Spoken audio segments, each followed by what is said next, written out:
Good morning, everyone. I'm Chuck Pagano, the incoming president of the Tunxis Foundation.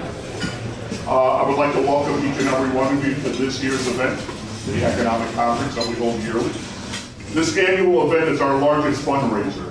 This is the one where we focus on the same two goals each year. First and foremost, we want to raise money so that we can provide scholarships to students attending Tunxis, as well as support other student programming such as service learning and the Veterans Oasis program. Secondly, we work hard to plan a morning that will inform our audience about something they might not have known before they came. We know that we have accomplished the first goal because I'm proud to report that thanks to all of you and your generous support, we expect to be able to provide over $50,000 in scholarships in the spring of 2015. So for that, I give you each.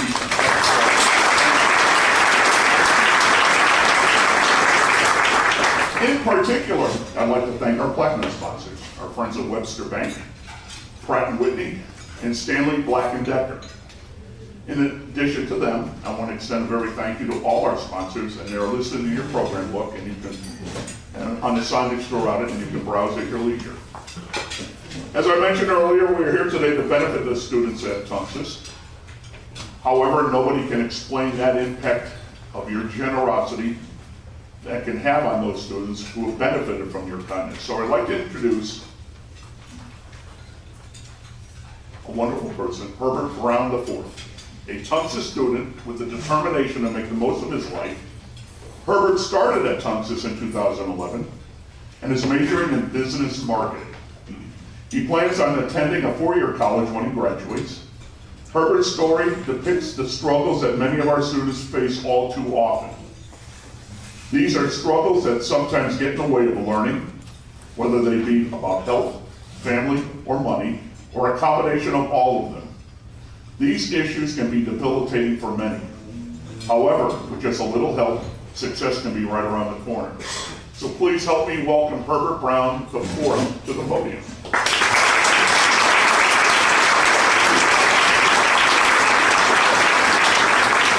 Hey, good morning, everybody. Good morning. I'm very humbled to be in front of you all to share my story. This is a story that's deeply rooted in the Tunxis Community College, and I'm very grateful to the Tunxis Community College Foundation for not only giving me the scholarship to advance my education, but for also allowing me to be here to speak to you all. So, in 1970, Sophia Naaman Brown and a few others founded Tunxis Community College. Her vision of this educational institution was phenomenal. Tunxis provides anyone with the ability to enhance or even change their career as long as they're willing to work. Knowing that my great-grandmother had a part in the creation of this institution gives me a much deeper appreciation and connection. She understood the importance of an education. In fact, the Hartford Courant said she was the first African-American woman to sit on the Board of Ed. Even though I was never able to meet Sophia, I believe we share a common philosophy. An educated mind is a free mind. This philosophy has been pivotal in my perception of the world. I used to think that an educated person knew math, English, history, and science, and that was all that was needed to be successful, until I read a story about Henry Ford in a book called Think and Grow Rich. It goes, due to his lack of schooling, Mr. Ford was labeled an ignorant pacifist by a Chicago newspaper. Mr. Ford objected to these claims and sued the paper for smearing his name. He went to trial, and as a justification, the attorneys put Mr. Ford on the witness stand to prove that, despite his considerable specialized knowledge pertaining to the manufacturing of automobiles, he was in fact ignorant. Mr. Ford was piled with questions such as, who is Benedict Arnold, and how many soldiers did the British send to America to put down the revolution, or to put down the rebellion of 1776? Mr. Ford eventually became tired of these questions, so he pointed at the attorney asking these questions and said, if I should really want to answer the foolish questions you've just asked, or any of the questions you've been asking me, let me remind you I have a row of electric push buttons on my desk, and by pushing the right button, I can summon to my aid men who can answer any question I desire to ask concerning the business to which I'm devoting most of my efforts. Now tell me, why I should clutter up my mind with general knowledge for the purpose of being able to answer questions when I have men around me who can supply any knowledge I require. The court went silent, and everyone realized that Mr. Ford was a man of education. Any man is educated who knows where to get the knowledge when he needs it. It is not important to try to know everything, because no one will ever be able to know everything.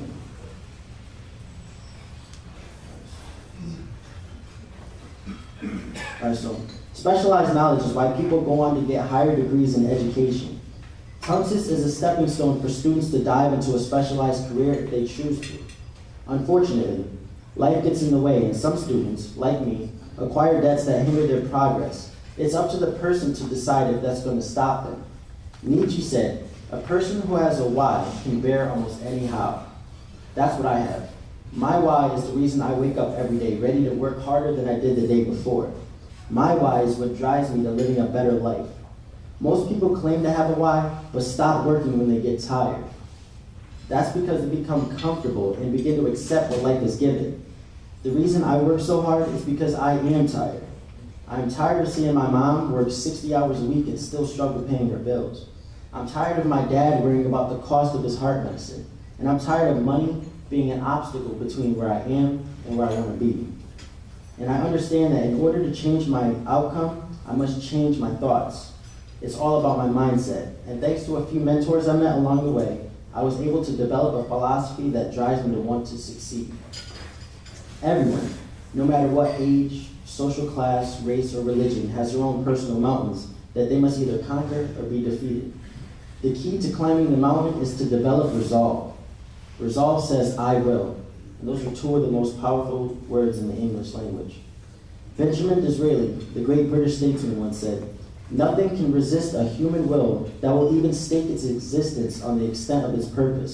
In other words, when someone resolves to do or die, nothing can stop them. The mountain climber says, "I will climb the mountain. They've told me it's too high, it's too far, it's too steep, it's too rocky, it's too difficult, but it's my mountain, and I will climb it. You'll soon see me waving from the top or dead on the side, because unless I reach the peak, I'm not coming back." There's something powerful about someone willing to stake their life on a claim that they will succeed. In a temporary world where change is all around us and death breathes its quiet wind throughout the land, taking as many lives as it can, people become afraid to go out and experience life. But death is just a part of life. You can't control everything that happens to you, but what you can control is how you react to what happens. So, in closing, I want to once again thank the Tunxis Community College Foundation for providing the funds to help me continue my education. It's very important to my family and me. Foundations like this are very important because any life is significant. You just never know what potential could be unlocked when a person does not have to stress about how they can afford to pay for school. Foundations are built by the support of self-sacrificing people like you who care for others' success. It's leaders like yourselves who keep this country great and pave the way for future leaders to follow in your footsteps. So, as a recipient of this scholarship, I want to say thank you for the support, and please continue supporting this great foundation so another life can be touched as well. Thank you.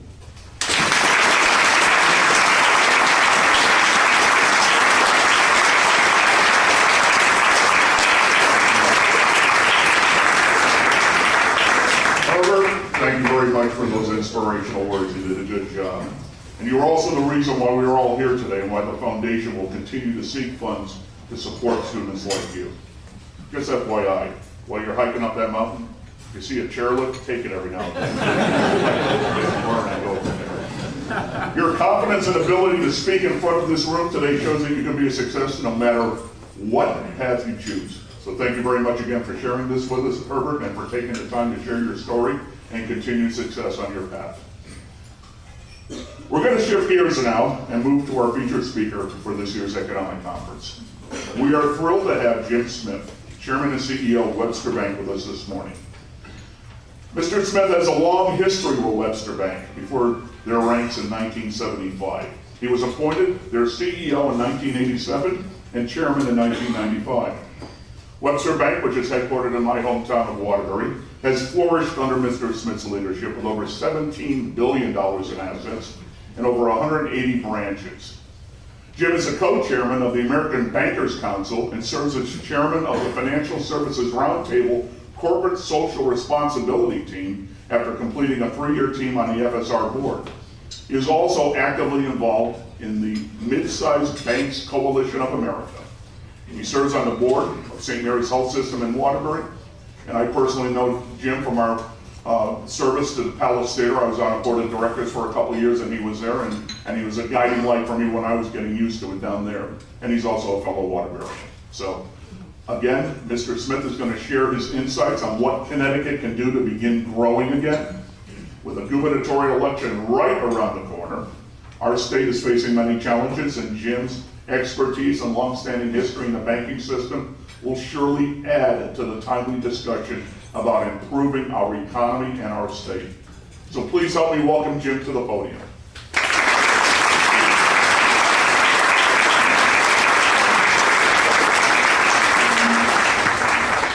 Chuck, thank you very much. Chuck and I hang out at the Barnes & Noble Cafe in Waterbury. We run across each other every once in a while, getting coffee in the morning. And I always have marveled at his amazing career at ESPN from back in the day when they were teeny tiny, and he was responsible for their technology through all the absolute amazing growth and, may I say, commitment to community. With Chucky still being the leader of the IT group and all the vast responsibilities that he's had. And so I'm absolutely delighted to be here. And when Chuck said, "Hey Jim, what do you think? Would you be willing to do that?" I think I surprised him by saying, "Absolutely, Chuck, I'd love to." So I knew you would.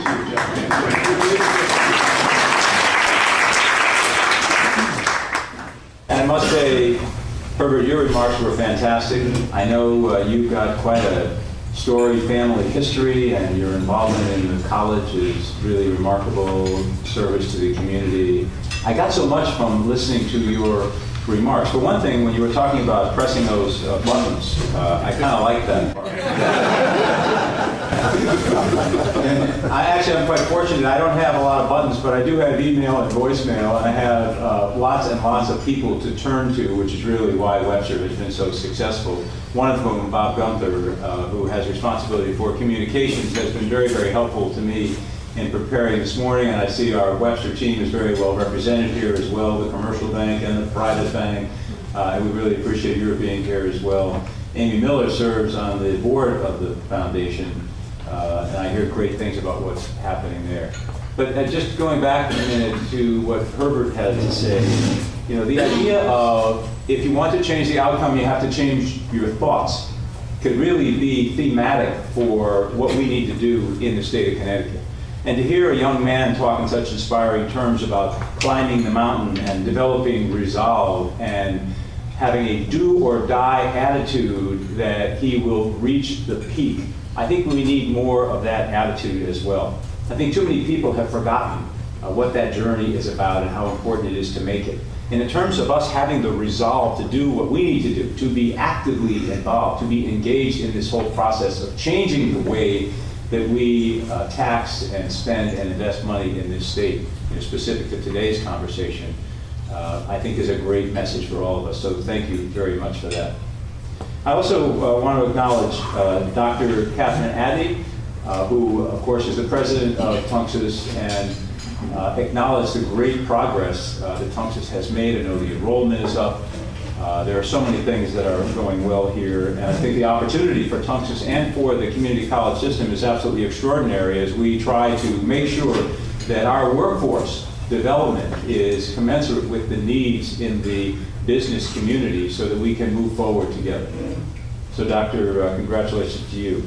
I also wanted to note, I think I see Wally Castrewa in the audience today, and Wally's been very helpful to me in helping me stay abreast of what's happening in the system and understanding where the colleges can be of value in connecting to that demand-driven kind of education that we know is necessary in order for our businesses and our communities to move ahead. I think Wally actually had quite a long history here at Tunxis. He's instrumental at Naugatuck Valley Community College in Waterbury as well, and I had a chance to work with Wally and Daisy Coca-de-Filippis on the strategic plan for NVCC, so I have an idea of what some of your challenges are as a system, but also about the contribution that you're making to your communities, to the economy, and about how you are moving forward in such a positive way. So, Wally, thank you very much. My wife, Kathy, actually, has been involved in the community college system for many, many years. She actually was the chairman of the Tunxis Regional Board, an advisory board, that was the predecessor to the foundation. That was many years ago. She's been a trustee at the NVCC Foundation as well. So we talk about what you do a lot in our house. Our daughter Haley actually enrolled and taken courses in the community college system as well. I'm proud to say she is a Webster banker as well. And there's one other person, I think I spied Wally Barnes here in the audience, and I just want to tip my hat to him for all the work that he's done on workforce development and engaging the education side with the manufacturing and industrial and commercial side to make sure that we have workers that are ready to step in and do the job, and as a result of that, be able to gain that specialized knowledge that Herbert is talking about and be able to qualify for better, higher paying jobs in their communities. So Wally, a lifetime of service to your company, to your communities, and to workforce development, I offer you a round of applause.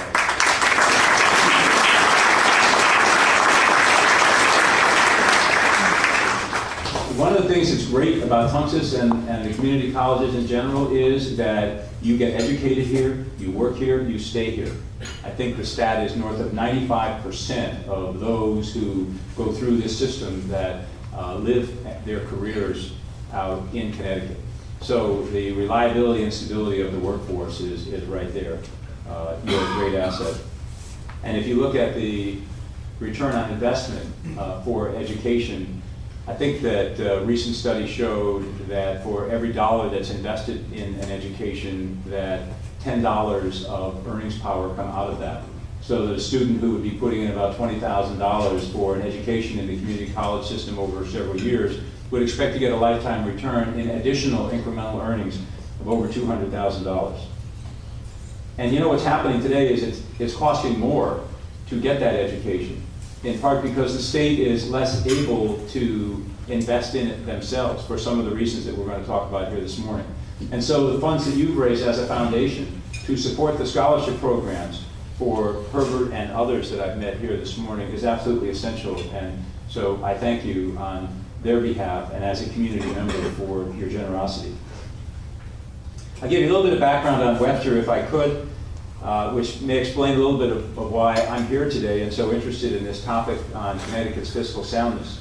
Now, our roots are in Connecticut. As Chuck said, we go back to 1935 when my dad opened Webster on the second story of the Barrington building in downtown Waterbury in an 11 by 38 foot office. He was the only employee. He was opening a savings and loan association under the National Housing Act during the Great Depression with $25,000 borrowed from family and friends to help people buy and build their homes.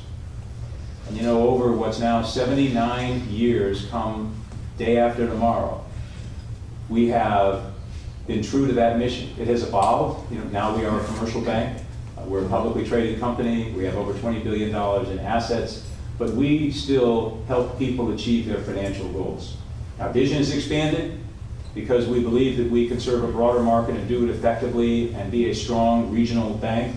And also we have felt the need to expand outside of our formerly primary market of Connecticut. So we serve clients from Boston through Rhode Island, Connecticut, down to New York, and we have regional lending businesses as well.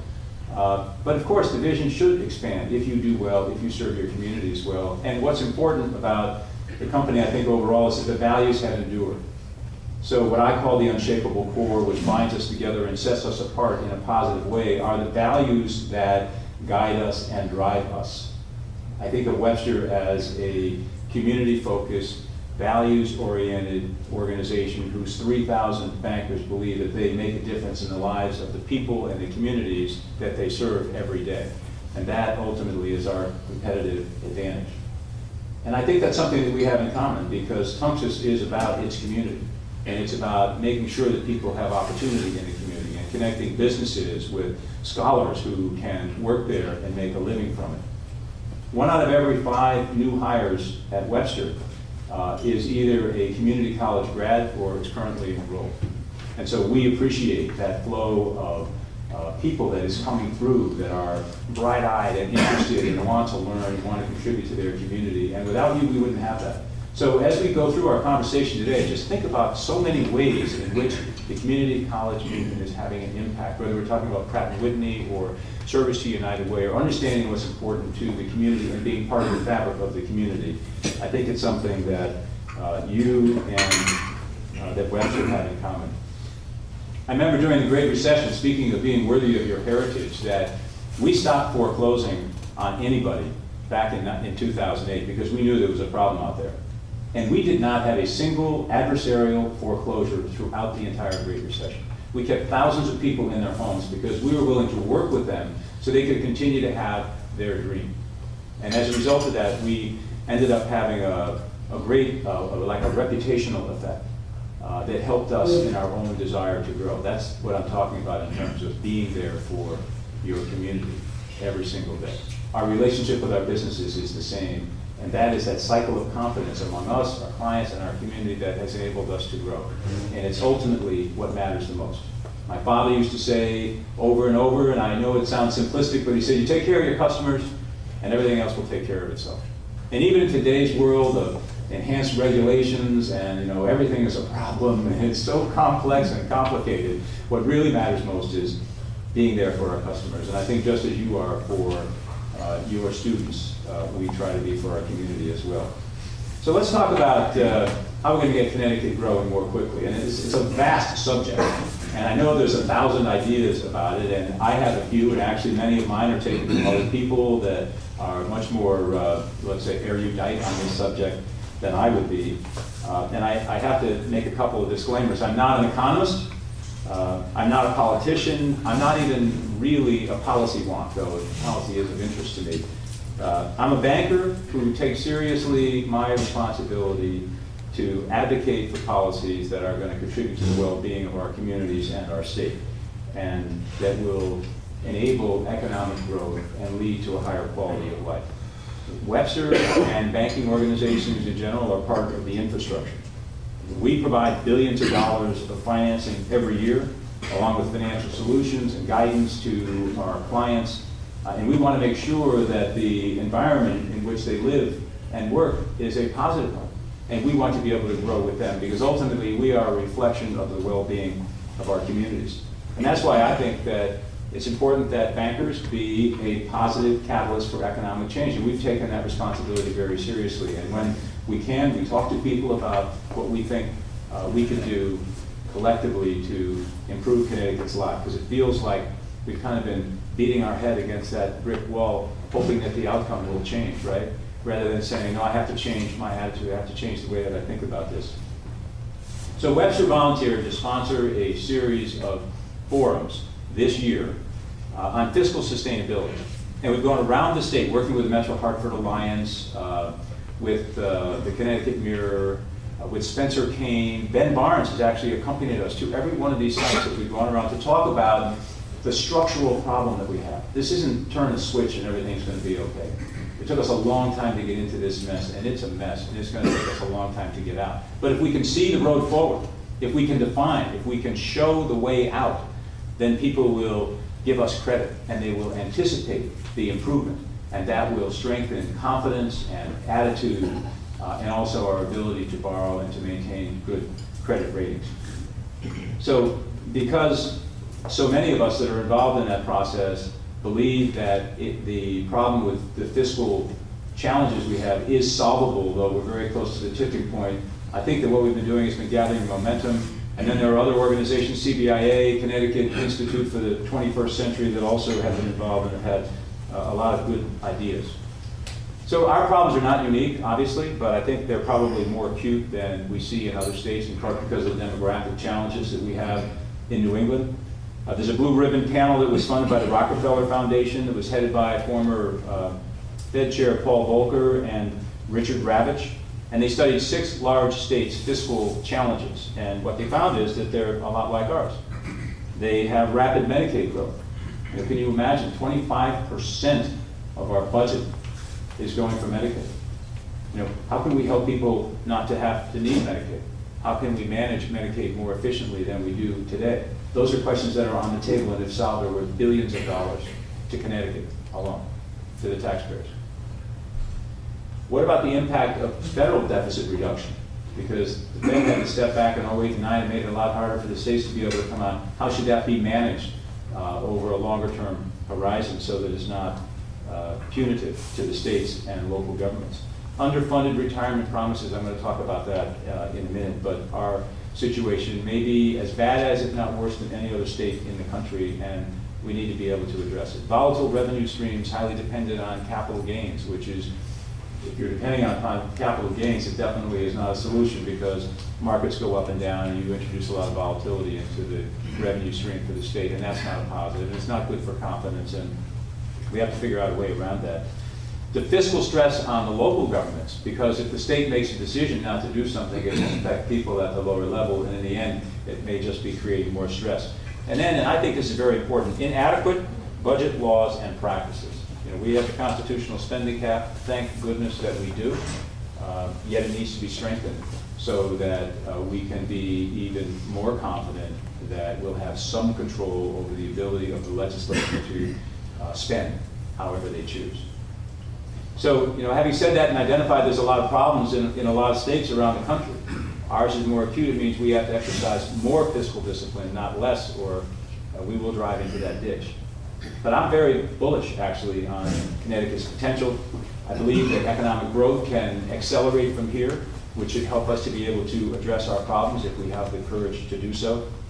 And I think that our growth rate, which has been less than that of the nation and of surrounding states, will likely grow at least to the level of surrounding states over the next couple of years. So just think about all the great things we have. The highest per capita income in the nation. We've got a terrific, though aging, skilled workforce. We are the most productive state in the country as measured by output per person, number one. And just think about all the people that Tunxis has brought along to be able to contribute to that statistic. Number one. That's not going to go away fast. We can hang on to that. We can make it better. We can develop that specialized knowledge. How many times did you use the word specialized, River? Specialized knowledge that creates competitive advantage and attracts clusters that enable us to create better, higher paying jobs that lead to a higher quality of life that ultimately is what we would define as economic prosperity.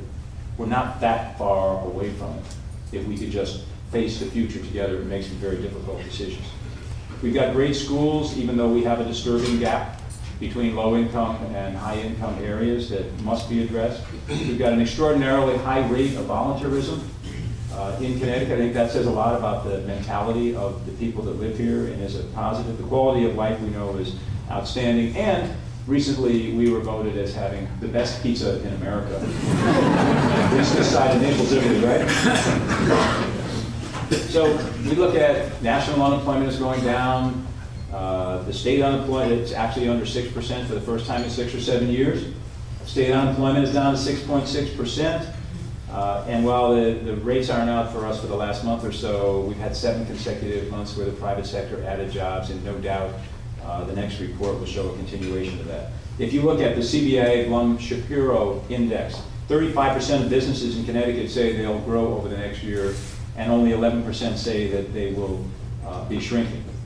Manufacturing is coming back to the state as the global supply chain is getting increasingly brittle, and some of the cost advantages of nations aren't what they were before, and our Yankee ingenuity and our resilience, I think, is showing through. So we're more competitive, our investment in technology is paying off, our productivity per worker is more than double what it was 10 years ago.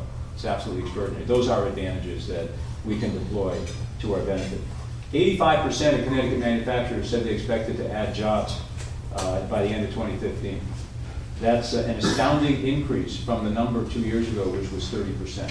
So there's a lot of good things that are happening here. And as those manufacturers are adding jobs, once again, all the good work that community colleges do is going to be front and center toward enabling that. And I think it bodes well for your investments and your future. So take Pratt & Whitney, for example. There's no manufacturer in Connecticut more important than Pratt & Whitney.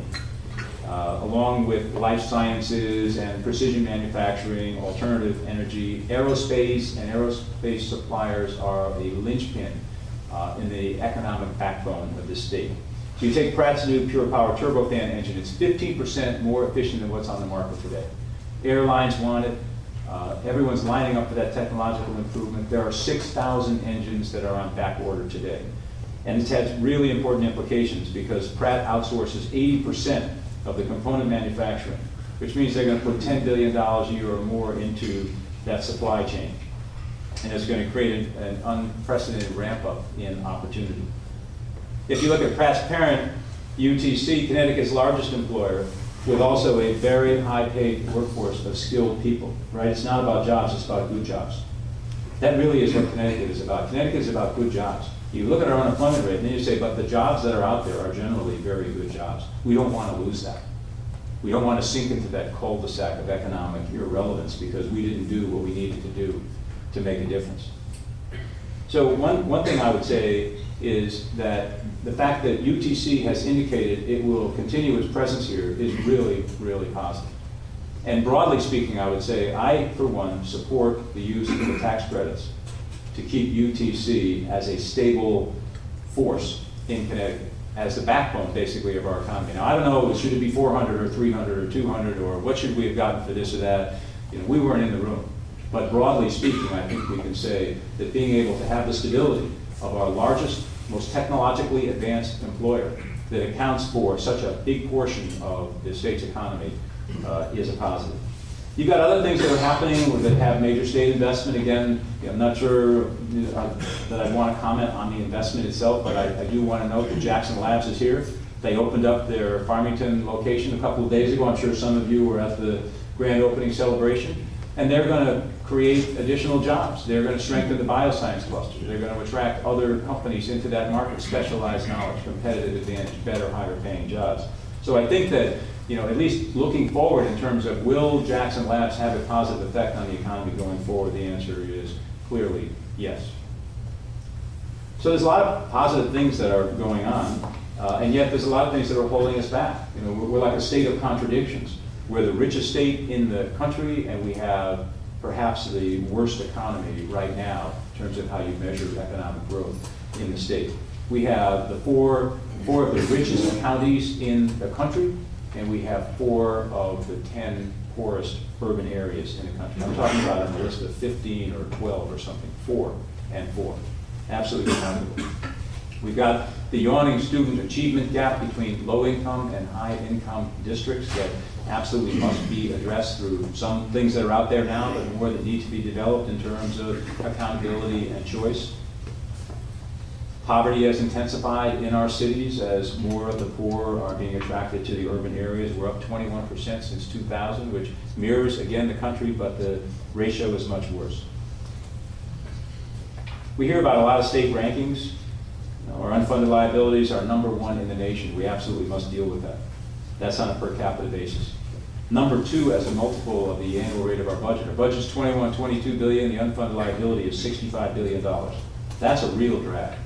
CNBC says that we're ranked number 46 out of 50 on 56 different business measures. There's so many things that we can improve, permitting and licensing. A lot of this is we have to invest in the IT system of the state. But you know what? We can't do that because we're paying for all of our unfunded liabilities. And we have a lot of entitlement programs. So we have chosen as a state to this degree not to invest in our infrastructure because we're unable to do so because of all the promises made from politicians past that we're stuck with because they were off the books at the time and nobody had to deal with them. Well, guess what? Here they are, and we're the people that have to deal with them. And I think that's really at the crux of the problem. So we know that jobs aren't growing fast enough, and I won't give you, all the various statistics, but I will say that we've only recovered 64% of our jobs since the recession. Massachusetts has recovered 116% of their jobs. We have not created a net new job in 24 years. We're a bank. We need economic growth, right? We want to lend to growing, thriving businesses, and it's part of the reason that we feel a strong obligation to be involved in this conversation and to do what we can do about it. If you compare Connecticut and Massachusetts and look at the per capita effect of the unfunded liabilities, then it's no longer out there. We have to bring it into the current focus. It's $38,000 per person in Connecticut right now. $65 billion. Pensions, health, and debt. The debt's okay. It's the other things that are way out of line, that are preventing us from taking on more debt, They would have funded the investment in the infrastructure. Want to fix the highways? Transportation. Want to improve education? What about the energy investments that we want to make? We're not able to make them to the degree we want because of the problems that we are facing. 38,000, Massachusetts is 25,000. That is a competitive disadvantage. Unless we step up to that problem now, it's just going to get bigger. The mountain is going to grow, and we will not be able to reach the peak. But those are the kinds of things that are troubling. So there's a big debate in Connecticut, too. I mean, there may be some people in this room agree we really have to do something about it. Other people may not feel that way. There are a lot of people that say we're paying for a high quality of life in Connecticut. We're paying for good benefits for people so that everybody will be able to live a decent life. And yet we're paying for those at a cost of other things. And I think that's the point that I want to make, is everything is in relation to something else. You know, for every action there's an equal and opposite reaction. That's what we're talking about here. We need to make choices. We're trying to choose everything. And ultimately you can't. And the things that start to fall away are investments in the future. And if you can't invest in your future, one thing I'm pretty sure of is that it won't be very bright. So this fellow wrote an article, or an op-ed, a letter to the Hartford Current, and he said, I'm leaving here because I'm sick and tired of having all my money given to other people for benefits programs and entitlement programs. When you get down to it, you know, we look at the government as making choices. But let's say there were no government. This is money that's being taken from you and is being invested somewhere else. Every dollar of taxes you pay is going for a purpose. And when you get down and you look at that balance sheet and income statement for the state, and you think about where your tax dollars are going, where do you want them to go? You know, we're letting this happen to us. And we need to remember that the government is just in the middle. It's not a we and they thing. This is an income distribution from taxpayers to recipients. And many of those distributions are absolutely essential, and I wouldn't do anything to change them, because we want to make sure that we genuinely provide for the needs of those that have them. But we don't want to raise entitlement to the mentality that if somebody wants it, they can have it, as opposed to need it. And I worry about being on that flipper point where we need to be a little bit more, much more actually disciplined in terms of deciding, all right, who will benefit from the benefits? How will the benefits be provided? What will be the amounts of the benefit? Are we providing them in the most efficient way possible? That's a multi-billion-dollar question. I mean, call it out of a budget of $22 billion, we'll call that a $15 billion question. That's part of the conversation that we need to be involved in as we're talking about how we're going to improve our future. And I think politicians are naturally a little reticent to address these problems because they know that every time they take something away, that they ignite a block of people against them. And so it's very hard to remove something that previously was installed because the likelihood that you'll be able to live to rule for another term is pretty low. One thing I have noted is that both Dan Malloy and Tom Foley have said to a certain degree that they're not going to spend as much. Malloy has said that he's not going to raise taxes and he's not going to impose any new taxes. Foley has said he's going to flatline spending. So that's a positive step. Those are people that realize that we are at, if not past, the tipping point. And let's hope we're not past it, right? And it's time that we have to do something about it. So we have to face up to the current impact of the unfunded liabilities. And we've got to be able to invest in the future. You can only do that if you hold spending flat. And then you reallocate that spending. You know, you look at a company. You know, our company, we spend close to $500 million a year. We've spent the same amount for 3.5 years. No increase at all. You can do it. I mean, the state should say, what would a business do? But underneath that $500 million, we've reallocated everything. They talk about how the duck swims on the water on the top and looks very placid, but whatever, is moving really hard underneath, right? And really causing up a storm if you were looking at it from underneath the water. And so we've allocated big chunks of our budget from one part of the business to another part of the business because those were the strategies that were going to create value over the longer term. And we prioritized our projects that way as well. And the state can do that. So the idea that if the state were to flatline spending, that's really not a bad idea. That's a goal that's worth going for. And in terms of how complex everything is, but you've got to boil it down to something that you could say, it is, hey, let's hold spending flat. And if we hold spending flat, we actually can afford to pay off some of those unfunded liabilities up front so that the mountain will get smaller, which will create the potential for investment going forward. So now let me give you another stat. So our tax rates right now, as far as regional competitiveness, are not that bad. But if they went up even another notch, they would be uncompetitive. So we pretty much are at the top in terms of what we can do with taxes. I will say, I do not believe taxes are coming down anytime soon, because part of the discipline of facing a problem created over a generation is to recognize that we're not going to be able to do that. If we address the problem, then we will be able to do it. But for now, we're not able. So right now, the portion of the general fund in Connecticut that's devoted to the long-term obligations rose from 21% in 2011 to a projected 32% in fiscal year 2018. That's 11% of the budget that's going to go over there. It was going for other things that were of value to us. And it is not going to be available to invest in the infrastructure. And that's the kind of thing that we've got to understand and say no more. And that's part of the reason we have to take action. So I've obviously made the point that the problem is structural, it's not cyclical, you can't rely on capital gains and all, or revenue lift in order to solve all the problems that may happen temporarily, but over the long term, clearly the state has been living beyond its means, and politicians of the past have put up a big problem for our kids and our grandkids if we're not able to do something about it now. So to give you another idea of what's happening on taxes. So in 1991, we decided we had to have an income tax because we were in a recession and because we had big deficits. And so we put in the income tax. And that was going to solve the problem. So the problem was that spending grew by much faster than the national average for each of the next 5 years. Once you put the revenue in there, it will be spent. And it wasn't spent on infrastructure investment, it was spent on making and then funding some of the promises that were made.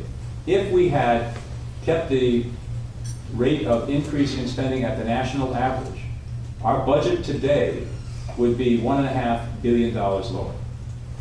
So even when we had a crisis and we recognized what we needed to do, once we provided that revenue, the spending followed in a manner that was predictable. So Lowell Weicker actually was right. Remember he said that, no, you don't want to have an income tax because that'll be like throwing kerosene on the fire. Well, he was right. That's exactly what happened. So fiscal responsibility, a term we really haven't heard in Hartford that much until fairly recently, but I'm happy to say that we are hearing it, is absolutely required. Here's another example of not fiscal responsibility. In the period 2000 to 2012, we ran surpluses of $5.5 billion. Generally, the surplus is going to be used to put in the rainy day fund, pay down debt. 13% of that surplus went to pay down debt. 30% went into the rainy day fund. 57% went as appropriations for current period or prior period programs. So we took $3 billion of that $5.5 billion and we spent it. It's gone. We could have invested it. We could have paid down the debt, but we spent it. And by spending it, we also raised the base level of expenditures that we would then have to fund going forward. So those are the kinds of things that I think we've got to get a grip on. So in terms of the way forward and changing the financial trajectory, my thesis is, and I know it's not popular with a lot of people, is that you have to control spending. Can you outright reduce spending? I don't think so. Could you flatline spending? That might be possible. Could you change the bend on that curve to get it down to +1 or 2? If you can't keep it flat instead of +3 to 5, I think you probably could. And by doing that, you create the capacity to address the unfunded liabilities and to begin to invest in the infrastructure. And if you do that, you'll also have the opportunity to borrow where you wouldn't have had the opportunity before at unbelievably low interest rates to invest in the infrastructure, to get Connecticut back on track, to increase people's confidence. People say that my biggest concern in Connecticut, many people say, is that taxes are too high. 52% of businesses say the taxes are too high. I hate that. You know why they say that? They say it because they don't like where the money is going. If they thought that these revenues were being invested in a positive future, they wouldn't object as much. And in the end, if businesses don't have confidence, both in their own business model, in the environment in which they're operating, and in a government that is going to help to facilitate economic development over time, and build out that infrastructure so you can attract that specialized knowledge and higher productivity, then they're not going to have confidence. They're not going to invest. They're not going to relocate here. They're not going to expand here. They may fail, and they may leave. And when you look at no net new employees for 23 years in Connecticut, that's why. So, once again, I don't want to beat the dead horse, but clearly, I think that the contrast between where we are and where we need to be is stark. So, speaking of volatility in the revenue stream, in this session of the legislature, we went from being told we had a surplus of 400 to 500 million, and practically had the rebate checks written, to recognizing that there wasn't one because of the volatility of the capital gains revenues in the personal income revenue stream. And it's amazing. And so one of the things, as noted by Volker and Ravitch as well, that is a goblin to what we're trying to do is the volatility of that earnings stream. And I'm not sure what the answer to that is, but to some degree it is less reliance on capital gains taxes in order to improve that.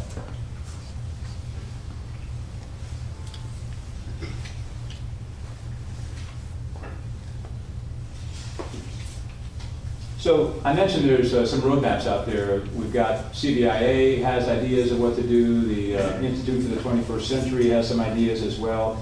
And they put out papers on how should we handle long-term care? How should we be handling incarceration and corrections in ways that are sensitive to the needs of the clientele, that also manage costs in a positive way? What are we going to do about our pensions? How do we deliver social services, and what about our IT? And I just wanted to touch on some of these because I promised Chucky I'd give a couple of specifics here. And without going on too long, and I know we want to leave some time for Q&A, talking about the retiree benefits, the pension and retiree health care plans that have much more generous benefits than does the private sector. And by the way, these are hard-fought gains by state employees. And they're not something that we're going to go out there and take away. We're just going to recognize that the promises that were made were beyond what can be kept if we continue to do it. We still have a chance to win if we can address this now. But we have to change the way that we provide those benefits because they're incredibly expensive. And so the idea of moving to defined benefit plans, moving away from defined benefit plans to defined contribution plans, increasing consumer-directed health care plans, for the health care benefits. Maybe we increase the retirement age by a couple of years. Maybe we exclude overtime from the calculations. Maybe the average final salary ought to be 5 years instead of 3 years. There are so many things that could be done that would make a meaningful impact 20 years from now, which we have to pull back into the current time to understand what the present value of those benefits will be. And I want to give credit where it's due. Dan Malloy did a couple of things. One, he said, I think we need to be on the Government Accounting Standard Convention 43 or 45, and I'm going to do what's necessary to get there. Well, we got partway there. He did, in the first budget, pay down $1 billion against unfunded liabilities, and nobody has done that. He said, I recognize the problem. We've got to do something about this. I'm going to put $1 billion up against that.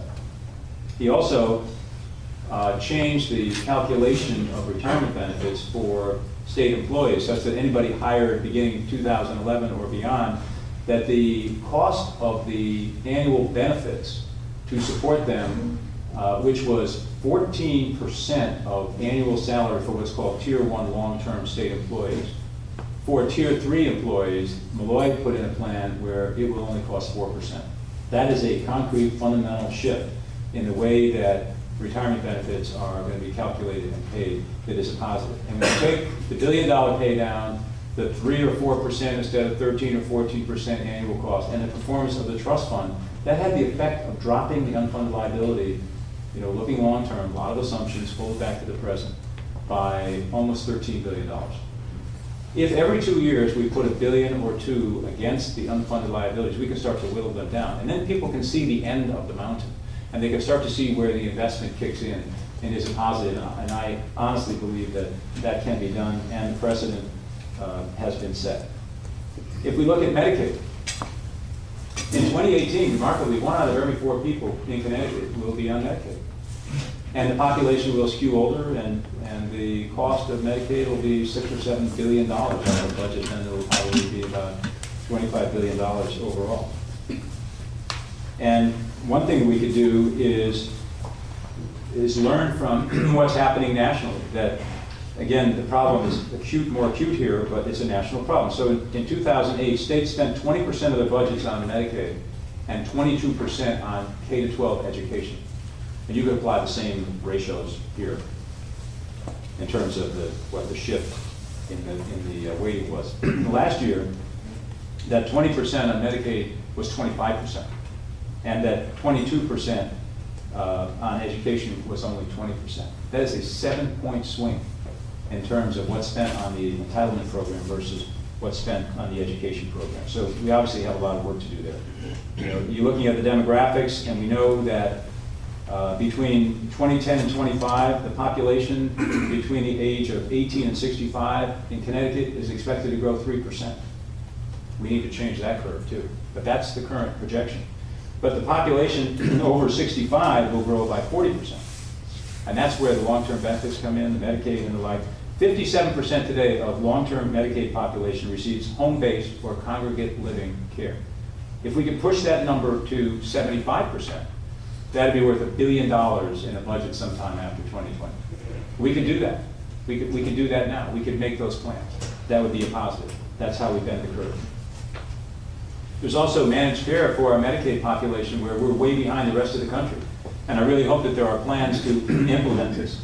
Aetna's got a plan right now up in Maine, I believe it is, where between 2008 and 2011 they were able to reduce hospital admissions by 44%. And total member costs went down by 16%. 16% on $6 billion is $1 billion. I mean, we're talking about big chunks of money that are available if we have the political will and we push our politicians to address those issues now. I mean, clearly we have to invest in education and workforce development. Wally Barnes and I worked on the Governor's Council on competitiveness way back when, right, Wally, 15, 20 years ago, and we learned a lot from doing that, and that's how I knew a little bit about Wally's great work with workforce development, because he chaired that committee. And I know also that as a bank, we're looking to find skilled workers that we can work with and that can work with the manufacturers that we finance and others. And so it's kind of unusual to think that we've got the unemployment rate down to 6%, and yet with all the job openings that we have that could drop it further, that there's not a qualified workforce to meet the need. There are less than 2 people unemployed now for every job opening.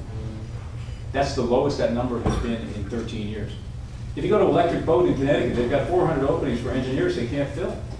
At one point they try to attract the engineers, train them, attract them from out of state, or go somewhere else. And what's going to happen is if we're not successful, and we need the funding in order to be able to do that, then we will not be able to train that vaunted workforce to replace the aging skilled workforce that we have today. I think about what's happening right here in the community college system. So we pulled out the numbers to get a look and say, okay, the crowding out effect that I'm talking about, that's really what it is, a crowding out effect of all these commitments that we've made that prevent us from being able to invest. So in the 2 years ended 2013, the tuitions that students paid for community colleges rose by $6 million, while the general fund appropriation was down by $21 million, because that money is going somewhere else. And what happened was the state bonded $15 million in order to make up the shortfall. And that's a microcosm of what's happening and is bad. That's the pernicious effect of all of these programs that are out there that are not being invested or being left for some time down the line. And another way to look at that is to say that in that 2-year period, appropriations, the tuition and fees relative to the appropriations rose from 68% to 77%. And I think that's such a lesson that hits so close to home that it's one worth thinking about. So I'm not going to go into detail on the rest of them, but I tell you I have a lot of stats on them, and if you can hang around, we'll talk about it later. But things like regionalism and service delivery, procurement, but just think of what we could save by getting together on procurement. Big companies procure in a way that's different and I think better than, I won't just say the state now, I'll say all of the 169 jurisdictions we have in our little state of Connecticut, which is part of our efficiency problem, by the way. If we could get all those regions within a region to get together and really go for procurement, I know some of them are doing it, that would make a really big difference at the local level. Energy cost is a big deal. I'm sorry I'm not going to get into that deeply, but I think the transmission line, the Northern Pass, is a good idea. The idea of expanding pipelines for greater access to clean, efficient energy, it's out there. We have to get it here. This is about investment in infrastructure. You know, if I said that enough times, that if we had the funding available, we would be able to accelerate the resolution of those problems. Transportation. I've been talking about that for 15 years or so, and I'm really happy to say that some progress has been made, that the Bradley Authority is a separate authority now. They can actually raise funds as a separate entity from the state. Ports now are being pulled out as well. DOT will continue to focus mostly on highways, but it's good that we're having a little bit of progress that's been made there. We definitely need to invest in the infrastructure and make sure that the funding is available. You know, the gasoline taxes here are the highest in the country, or just about, and yet the money isn't getting to the transportation investment. You know why? Because it's all being skimmed into the general fund to pay for all the obligations that we're talking about. It's one more example of an inability to invest in the infrastructure. Incarceration, there are changes we can make there. Permitting and licensing, I know a lot of you live that life and you're doing your best to get the kind of improvement that you need to get easier access, faster responses. I think the technology system of the state needs a complete overhaul. And to the extent that we make that investment, we'll be better off. But we can't unless we address all the other problems that we have. So, as you would imagine, my call to action to you is to get involved. As Herbert would say, you know, let's get engaged, let's change our attitude. Let's remember that's a mountain out there and we're going to climb to the peak of that mountain. I think Franklin Roosevelt warned that excessive dependence on government, which is maybe underlying some of the challenges that we have here, is a subtle destroyer of the human spirit. And once we get away from the idea that those who truly need will be supported versus those who feel the need will be supported, we need to make that break and understand that the benefits that we provide are going to those who truly are in need and deserving of them. There are a lot of things that we can do. I encourage you to get involved. We've got 4 weeks left before the election. Again, I don't want to be political about it. I want to be policy oriented and help people understand what the issues are and what maybe the path forward would be. But it's not just about electing a governor. It's about electing the people in the General Assembly. How many of them have you spoken to? How well do you know them? What do you know about their policies? How are you going to decide who to vote for? And will you be able to look in the mirror and say that this is about changing our attitude and about having the resolve to do something that's necessary to make sure that our state can realize its great potential. So thank you very much. Appreciate your patience as I went through the talk, and I'm really delighted to be here. And if we have time, I'd love to take questions.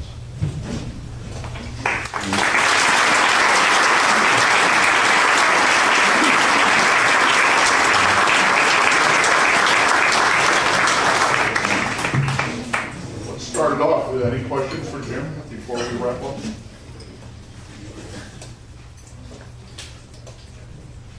There's got to be one out there somewhere. Okay. Well, guys, thank you very much. Jim, thank you very much. It gives us a lot of fuel to be thinking about as we get ready for November. I can't begin to tell you how grateful we are for your help with this cause, and we thank you. As a small way of making sure that your generosity and that of Webster is recognized, we're going to be creating the Jim Smith Webster Bank Scholarship. This will be a $1,500 award that will be given each year for the next 2 years to a deserving student to help make his or her dreams become a reality, and perhaps someday become one of those talented and dedicated Webster Bank employees. So thank you again.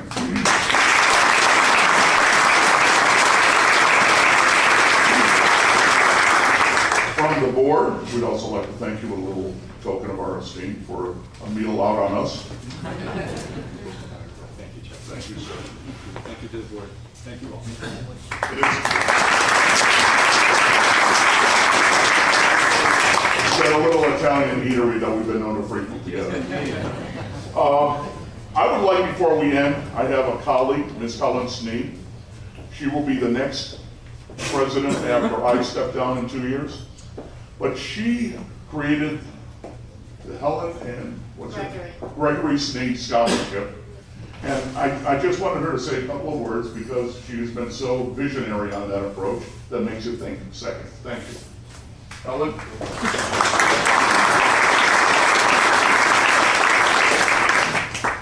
Good morning, everyone. I understand that it is time to go, and you probably don't want to hear from me. But guess what? Much like my husband, you have to.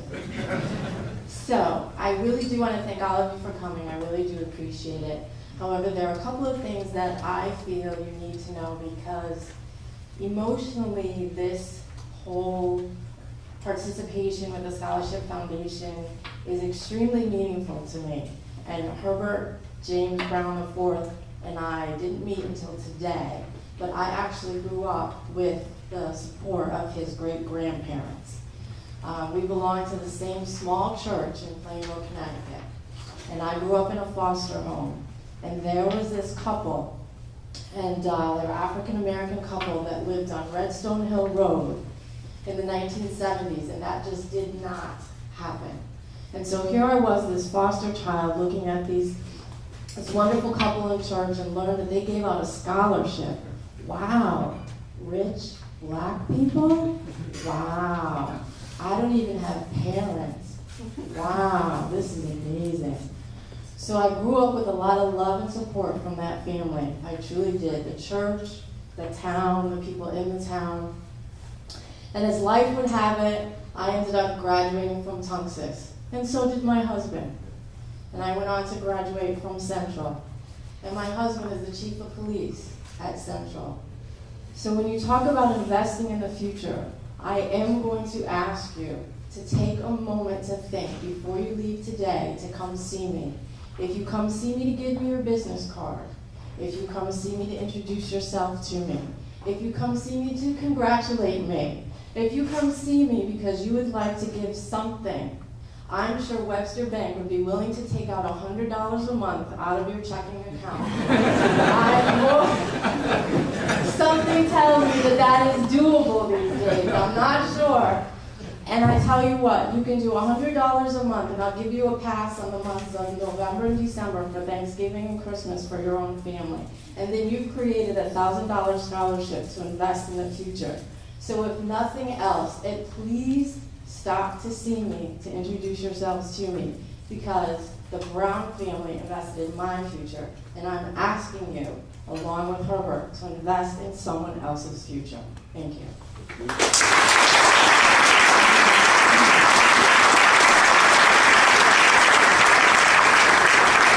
Thank you, Helen. It's an honor to work with you and serve with you and get you ready for the next officer role that you'll be taking on when I step down. Before we end this morning, I want to again thank each and every one of you for support. We have provided some materials, as Helen mentioned, so we beg you to help us as any way that you can. Before we conclude today, I would like a couple of shout outs. Number one, the students from Tunxis who are attending, could you please stand so that we can see who you are? Thank you all.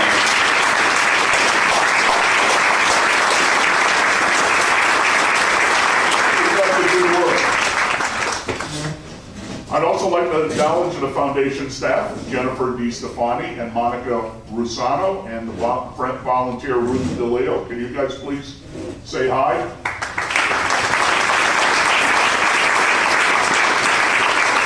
I'd also like to recognize our foundation board members who are here today. Can each and every one of you please stand?